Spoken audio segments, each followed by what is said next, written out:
어, 어, 저희 어머니가 나주 분이십니다. 어떻게든 여러분과 어떻게 컨택을 해보려고 제가 예, 어, 귀한 자리에 초청해 주셔서 또 말씀으로 교제케 하셔서 참 감사함을 드립니다. 당회와 성도 또 목사님께 감사드립니다.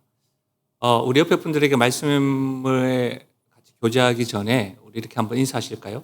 옆에 분들 바라보시면서 아름다운 곳이 죄라면 당신은 무기징역입니다. 한번 인사하시죠.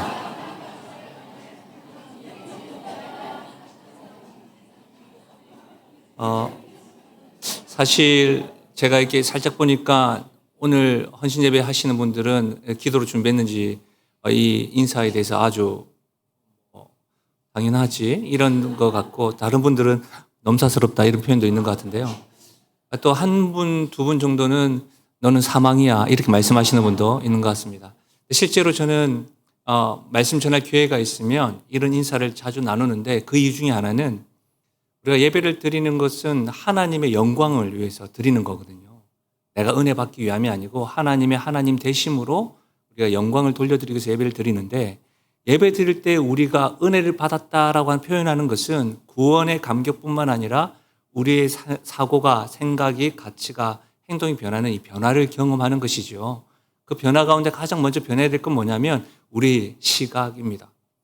왜냐하면 하나님이 우리를 창조하실 때에 죄가 들어오기 전에 image of God, 하나님의 형상으로 우리를 창조하셨거든요. 그렇죠?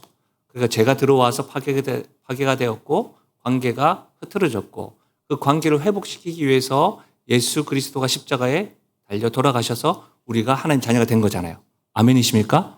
그렇죠? 그럼 이게 사실이라면 우리가 예배를 드리면서 적어도 저 목사님 사투리가 좋네 뭐 이런 게 아니고 적어도 예배를 드리면서 이 시선만큼은 바뀌어야 되는 거죠. 옆에 있는 분이 나와 함께 영생교회에서 신앙생활하는 분들이 하나님 형상으로 지음받은 분이구나. 지금까지 예배 드리기 전에 어떤 갈등과 고민이 있었는지 모르지만 예배를 드림을 통하여 옆에 분들이 하나님 형상으로 지음받으신 분이구나. 이 변화가 이 회복이 있기를 예수님의 이름으로 축원합니다. 그렇다면 이제 아멘 하셨으니까 이제 이 의미도 아셨으니까 이제 사망이라고 하지 마시고 한번 말하기 전에 옆에 분 한번 봐봐요. 보시고 한 3초만 눈을 좀 봐봐요. 말도 하지 말고 웃지 말고 부끄러워도 이제 말하는 겁니다. 아름다운 것이 죄라면 당신은 무기징역입니다.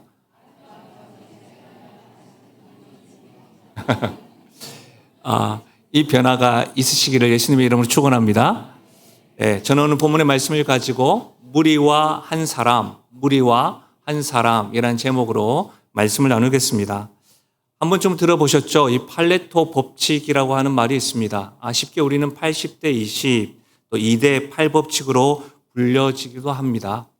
이제 전체 결과의 80%가 전체 원인의 20%에 해당된다. 예를 들면 이 20%의 고객이 백화점 전체 매출의 80%에 해당할 만큼 쇼핑을 하는 현상을 설명을 할 때 이 팔레토 법칙이라고 이야기합니다.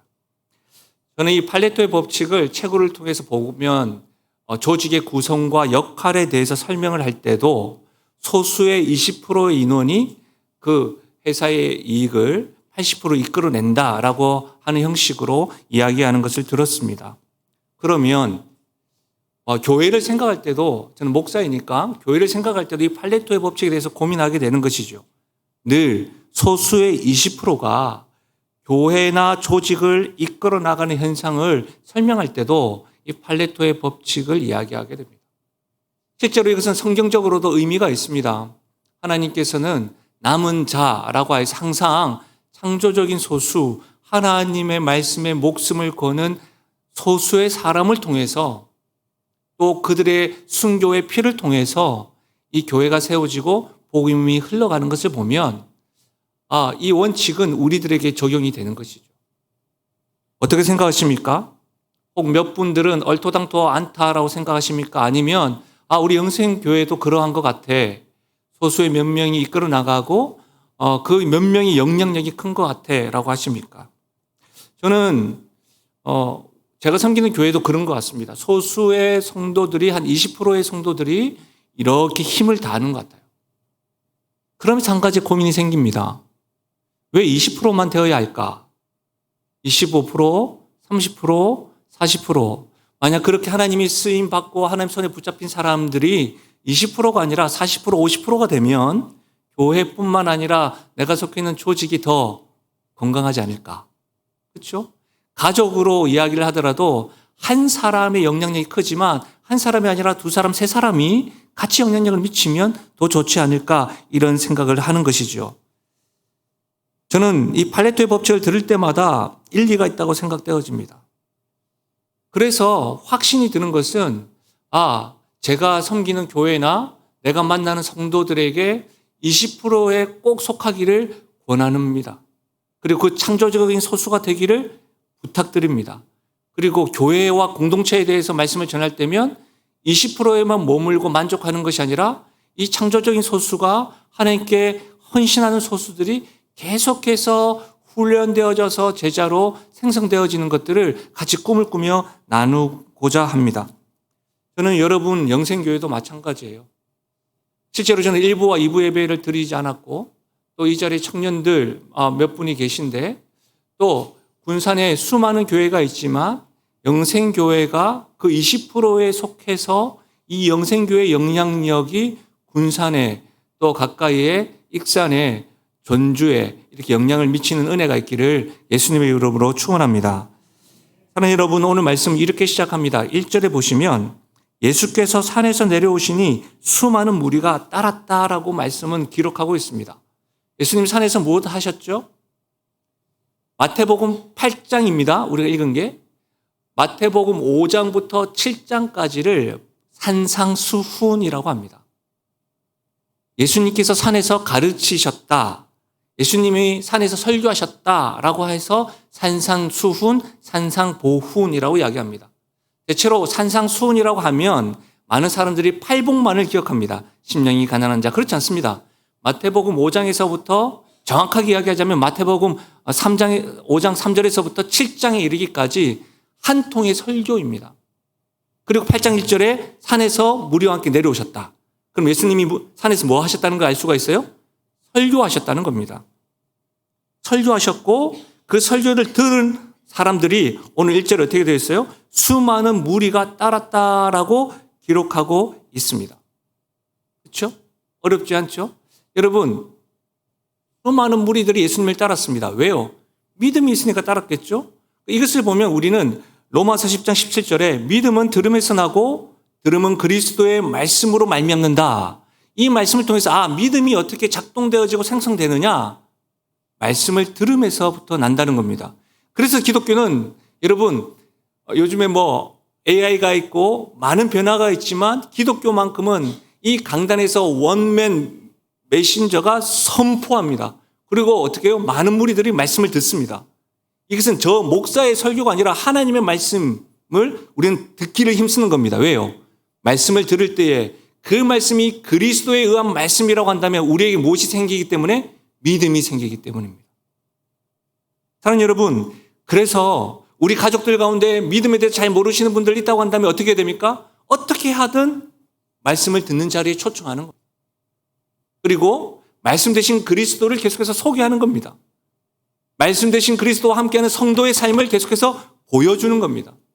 그럴 때에 그들이 말씀을 듣고 볼 때에 경험할 때에 믿음이 생기는 것이지요.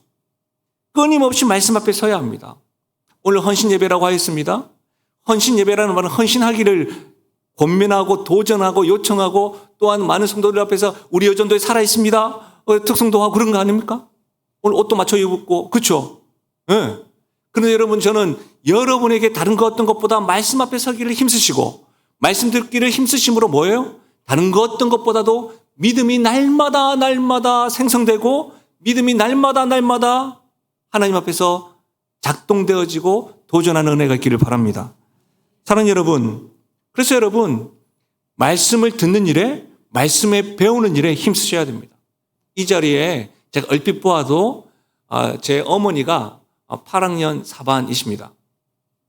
그러니까 제 어머니와 같은 믿음의 선배님들 또 어머님보다는 또 약간 조금 더 젊으신 또 믿음의 선배님들 계시지만 저는 부탁드리고 싶은 것이 있습니다. 믿음의 선배님들이라 할지라도 저보다 신앙의 연수가 수없이 많다 할지라도 말씀을 듣는 일에, 말씀을 배우는 일에는 쉬지 말으셔야 합니다. 방학이 없습니다. 만약 여러분에게 말씀을 배우는 일에 여러분 멈추셨다고 한다면 여러분의 믿음도 지금 점점 줄어들고 있다고 생각하셔야 됩니다. 왜 그렇죠? 우리 예수님은, 우리 하나님은 우리가 80평생 배운다고 해서 다 알 수 있는 분이 아닙니다. 그렇기 때문에 우리는 말씀을 읽고 듣고 깨닫고 배우는 일에 힘써야 하는 겁니다. 영생교회가 다른 그 어떤 것보다도 여러분 요한복음 17장 3절에 영생이 무엇입니까? 곧 하나님을 아는 것이다라고 되어져 있습니다.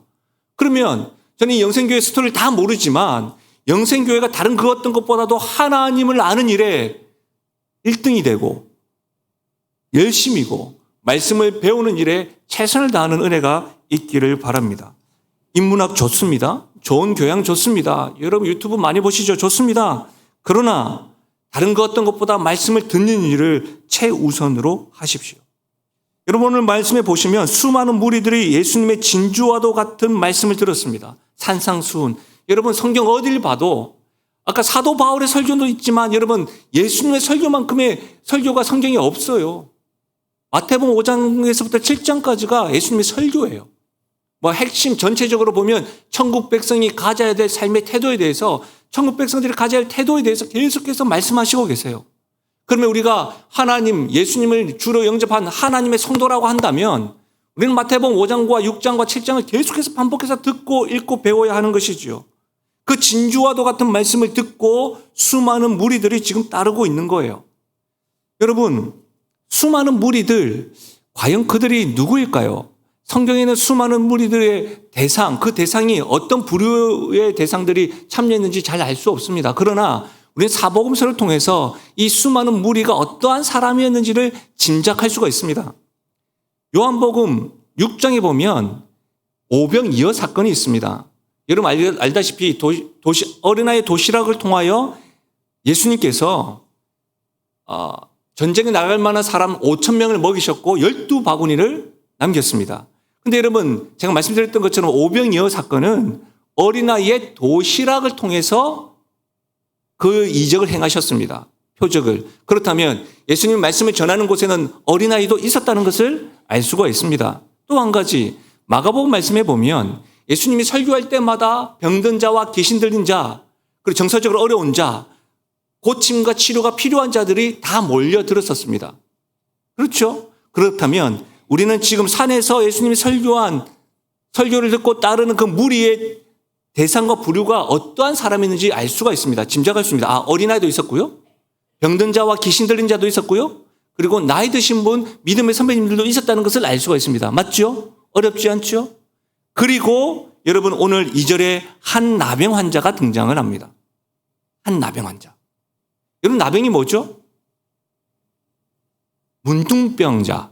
이전 개혁 개정되기 전에는 개혁 한글 성경에는 문둥병 그리고 요즘에는 우리가 뭐라 하죠? 여수의 애양원에 가면 한생병이라고 한생이 발견했다고 해서 한생병이라고 이야기합니다. 여러분 성경에서는 이런 사람들을 하나님께 저주받았다 이렇게 생각을 하였습니다. 제가 어렸을 때 표현을 이렇게 해서 죄송합니다. 그들만 이렇게 모여 사는 곳을 문둥이촌이라고 불렀었습니다. 근데 그곳에는 그분들만 사셨습니다. 그리고 그곳에는 닭알을 꼭 이렇게 많이, 닭 냄새가 많았고, 닭알, 계란이죠. 달걀들을 이렇게 많이 팔았었습니다. 제가 그쪽으로 가려고 하면 가지 마라고 이야기하고, 그런 일들이 많았었습니다. 여러분, 실제로 그분들은 전염병이 아님에도 불구하고 사회에 외면당하고 그들만 이렇게 무리 지어서 살았습니다.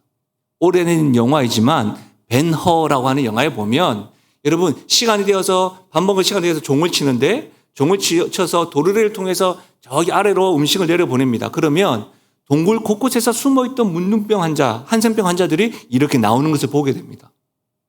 그 나병 환자가 지금 이렇게 나와 있습니다. 레위기 말씀에 보면 이 나병 환자가 지금 우리와 같이 모여 있는 곳에 이곳에 딱 오면 해야 될 태도가 있습니다. 나는 나병 환자입니다. 나는 나병 환자입니다. 나는 나병 환자입니다. 이렇게 자신이 이곳에 왔다는 것을 밝혀야만 했습니다. 여러분, 제가 말씀드렸죠. 이 나병은 전염병이 아니었음에도 불구하고 당시의 사람들은 하나님께 저주받은 자, 하나님께 죄를 지은 자, 그래서 심판을 받은 자라고 생각을 했습니다. 그렇기 때문에 여러분, 한번 생각해 보자는 거예요. 나병 환자가 지금 오늘 말씀해 보면 예수님께 나와서 주여 원하시면 저를 깨끗게 하실 수 있습니다. 어떻게 이런 고백을 할 수 있었을까요? 감옥이 딱 좋은 시간에 제가 질문을 해가지고 생각해 보셨어요? 하나님께 저주받은 병이라고 한다면 누구만 고칠 수 있는 거예요? 하나님만이 고칠 수 있는 병이에요. 그럼 그 나병 환자가 와가지고 예수님께 주님이 원하시면 나를 깨끗게 하실 수 있습니다 라고 했던 이 질문은 예수님에 대한 어떤 믿음이 생겼다는 거예요? 주님은 나의 병을 고칠 수 있는 분입니다. 질문, 어떻게 해서 이런 믿음이 생겼을까요? 이 나병 환자도 무리에 포함되어져서 예수님의 말씀을 들었기 때문입니다. 아멘이십니까? 여러분 그렇습니다. 말씀을 들었기 때문입니다. 여러분, 예수님께서 말씀을 전하실 때 항상 귀신 들린 자, 병든 자, 노인들과 어린이들이 있었습니다. 저는 여러분에게 묻고 싶은 게 이겁니다.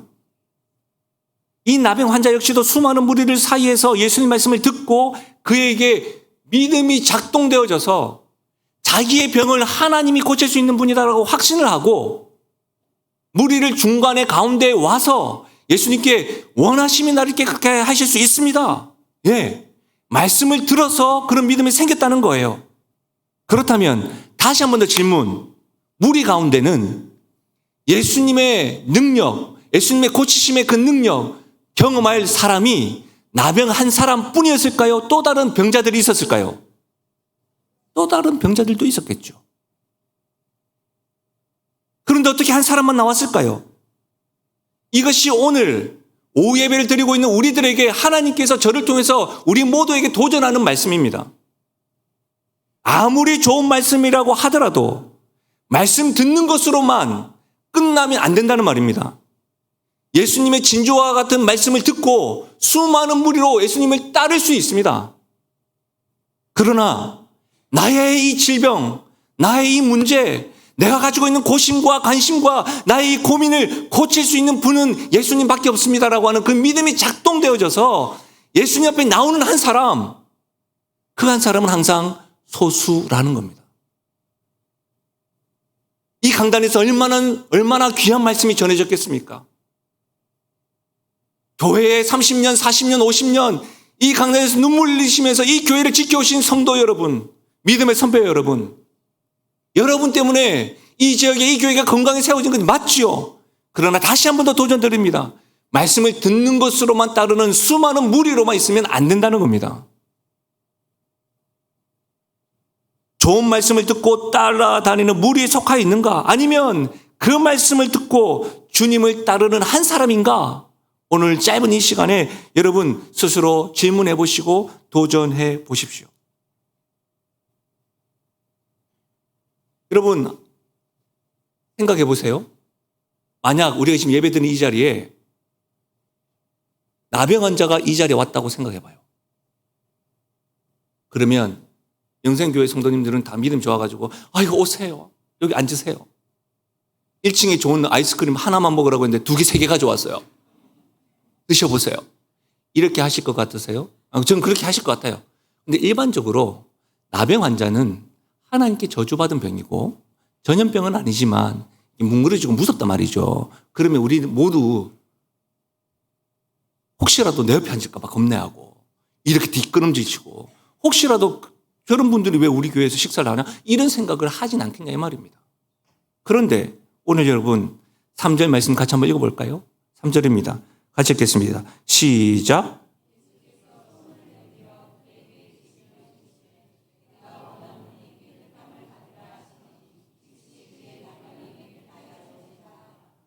아멘.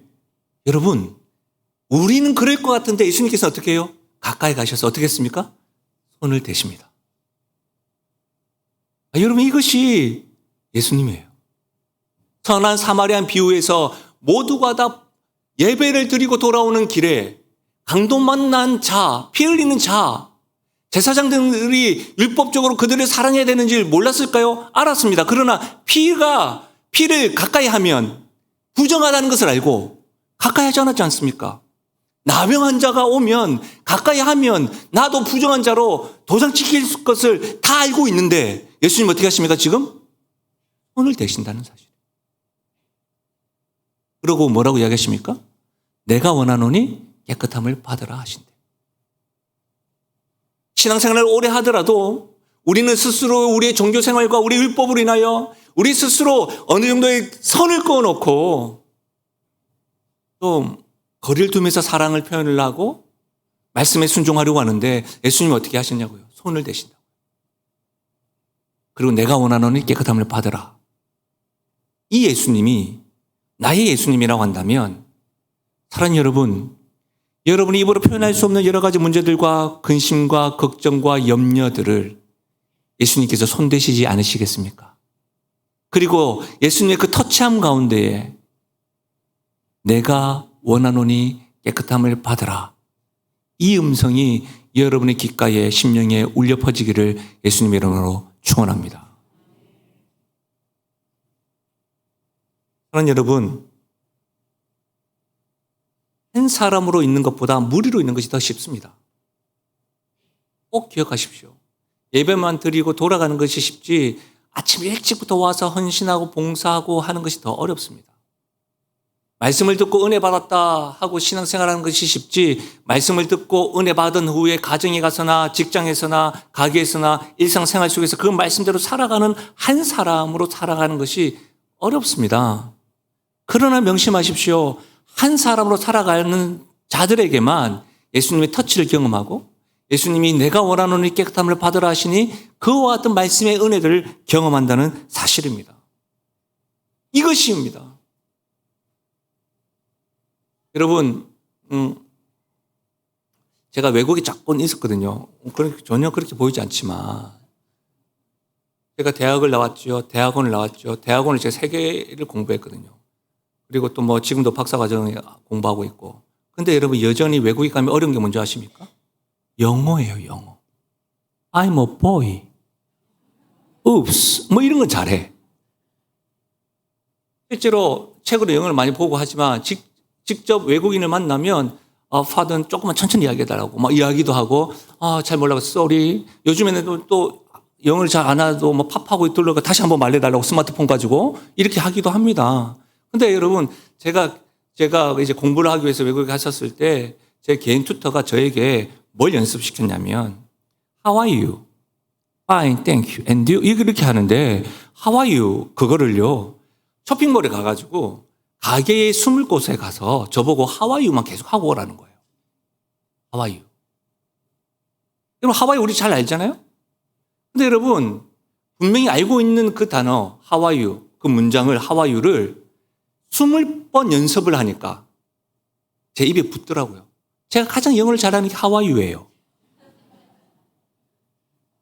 말씀을 듣는 것으로만 있으면 여러분 이 말씀이 진짜임을 우리가 가지고 있는 믿음이 진짜임을 모릅니다.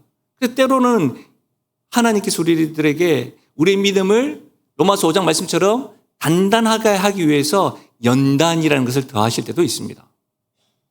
사랑하는 여러분 부탁드립니다.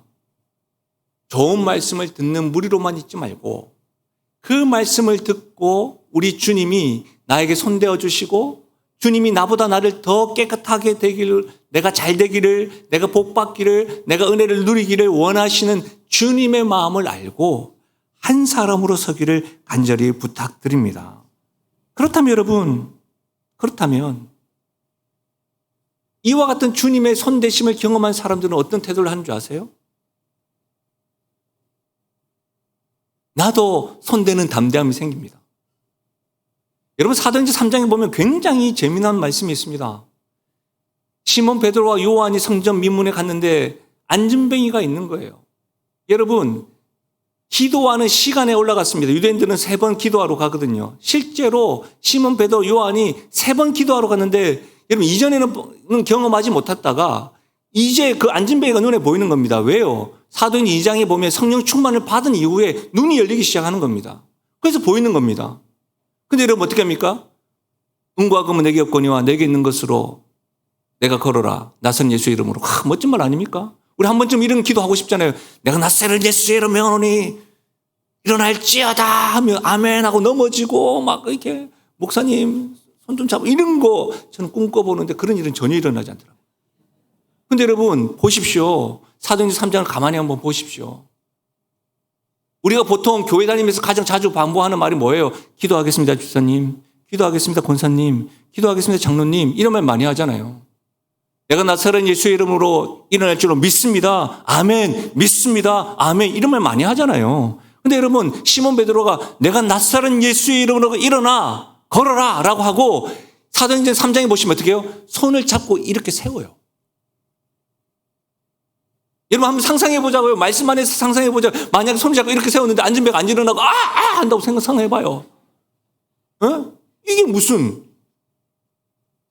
믿음이 없으면 그렇게 못한다는 말입니다. 확신이 없으면 그렇게 못한다는 말입니다. 그렇지 않습니까? 여러분 의사들이 최선을 다하겠습니다라고 말하는 이유가 뭐예요? 그 말밖에 못하는 겁니다. 여러분 확신이라는 건 없습니다. 영접하는 자 곧 그 이름을 믿는 자들에게는 하나님의 자녀가 되는 권세를 주셨으니 아멘입니까? 예수께서 곧 길이요 진리요 생명이니 나로 말미암지 않고는 아버지께로 올라갈 자가 없습니다. 아멘이십니까? 이것 외에는 확신이 없습니다. 여러분 복음 외에는. 그 복음을 경험한 자니까 시몬 베드로가 여러분 붙잡고 일으키는 겁니다. 사랑하는 여러분, 우리 주님이 나보다 내가 더 잘 되기를 원하시는 주님이시고 나의 질병이나 나의 부끄러움이나 나의 나병이나 다른 사람들은 다 뒷걸음질 치고 다른 사람들은 나를 가까이 하지 않는다 할지라도 우리 주님이 나에게 손대어 주시는 분이시다. 그 주님을 경험하면 우리도 이런 담대함이 생긴다는 겁니다. 그럼 어떤 분들이 이렇게 이야기합니다. 아니 목사님 주님께서 직접적으로 나에게 좀 찡하는 뭐 전기가 오는 그런 것들은 없었는데요. 너무 신비적인 참만을 가지지 마시고 사랑하는 여러분 다른 그 어떤 것보다도 분명한 거 하나 있잖아요. 십자가. 하나님께서 자기 아들을 아끼지 않으셨다. 그 십자가가 하나님이 나를 위해서 독생자를 주셨다. 이 사실이 분명하다고 한다면 생각해 보십시오. 그 십자가 어떤 의미인데요? 죄인인 우리와 함께 눈높이 맞춰주시기 위해서 성육신하신 그 주님의 걸음. 죄도 없으신 분이 우리의 죄를 위하여 십자가에서 고난받으시고 피 흘리신 그 죽음. 그것이 주님의 터치함과 나보다 나를 더 아끼시는 주님의 마음이 아니고서는 어떻게 그 십자가를 이해할 수가 있겠습니까? 사랑하는 여러분, 만약 예수님이 이런 분이라고 한다면 지금 오후 예배 이 시간에 피곤한 이 시간에 우리가 믿는 주님이 그런 분이라고 한다면 한 사람으로 살아가는 것 할만하지 않겠습니까? 무리로만 사는 것이 아니고 한 사람으로 주님을 따르기로 작정하고 헌신하는 것 할만하지 않겠냐 이 말입니다. 창세기 18장에 소돔과 고모라 성이 왜 멸망했습니까? 그들의 악독으로 인하여 하나님이 유황불을 내리셨습니다. 그러나 아브라함이 하나님 앞에서 기도했던 것을 기억해 보십시오. 하나님, 소돔과 고모라 땅에 의인 50명이 있으면 어떻게 하겠습니까? 용서해 줄게. 45명은요? 오케이. 40명은요? 30명은요? 오케이. 20명은요? 더 없나? 10명은요? 오케이. 저는 개인적으로 아브라함이 1명은요? 이렇게 말하면 어땠을까? 근데 아브라함이 아마도 자기 조카 롯의 가족을 좀 의식을 했던 것 같아요. 롯, 그의 아내, 그의 2딸, 사위. 그리고 적어도 6명이 4명은 전도하지 않았겠나 이런 생각을 했는데 안 됐던 거죠. 소돔과 고모라 성이 멸망을 했죠. 그들의 악독 때문에 심판을 받았죠. 그러나 하나님과 아브라함의 기도를 통해서 우린 또 한 가지 알 수 있는 게 뭡니까? 의인 10명이 없어서 멸망한 거죠. 이스라엘 백성들이 바벨론 70년 동안 포로로 잡혀갔습니다. 그렇죠? 그 사실을 알고 그 메시지를 에레미야가 알게 된 거예요. 에레미야 별명은 눈물의 선지자입니다. 그리고 이 에레미야가 하나님께 기도합니다. 하나님, 하나님의 백성들을 긍휼히 여겨달라고, 불쌍히 여겨달라고. 오케이. 그때 하나님이 에레미야에게 이런 말씀하십니다. 오케이, 좋다. 그만 울고 너 지금 골목에 나아가서 공의를 행하고 진리를 행하는 한 사람 찾으면 내가 용서해 줄게. 에레미야 어떻게 했을까요? 나갔죠. 공의를 행하고 진리를 행하는 한 사람 찾지 못해서 이스라엘 백성들은 70년 동안 포로로 나아갔습니다. 하나님은 지금도 무리가 아닌 한 사람을 찾으십니다. 하나님은 지금도 말씀만 듣고 즐기는 자가 아니라 한 사람으로서 자신의 연약함을 보여주면서도 하나님의 능력을 경험하는 한 사람을 지금도 온 땅을 두루 다니며 찾으신다는 사실입니다. 코로나를 통해서 한국교회의 이미지가 이만저만이 아닙니다. 군산 지역에서는 어떤지 모르겠습니다. 여러분 생각해 보십시오. 생각해 보시오. 한국교회가 얼마나 많이 지금 피폐합니까? 저는 이제 담임 목사로서 이제 신방을 할 때 개업 예배를 갑니다. 개업 예배 하시죠? 개업 예배 가면 꼭 개업 예배를 할 때 꼭 물어봐요.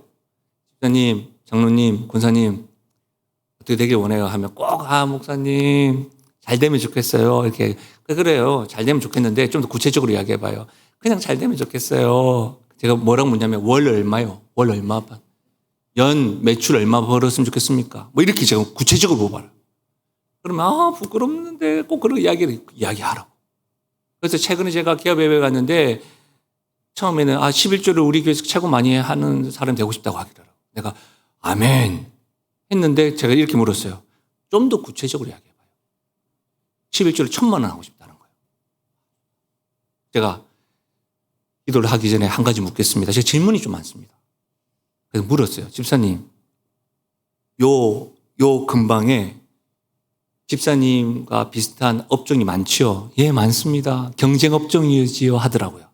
그러면 집사님이 그 경쟁 업종들 가운데 그분들도 예수 믿는 사람들 있겠지요? 예, 저 집도 예수 믿어요. 하더라고요. 그러면 왜 집사님만 11조 1,000만 원 할 수 있도록 축복받아야 됩니까? 뭐라고 이야기한 줄 아세요? 목사님이 기도빨이 좋잖아요. 제가 분명히 말씀드렸습니다. 저는 기도빨이 없다고. 저의 기도에 능력이 없고 제 기도를 들으시는 하나님 능력이 있는 분이죠.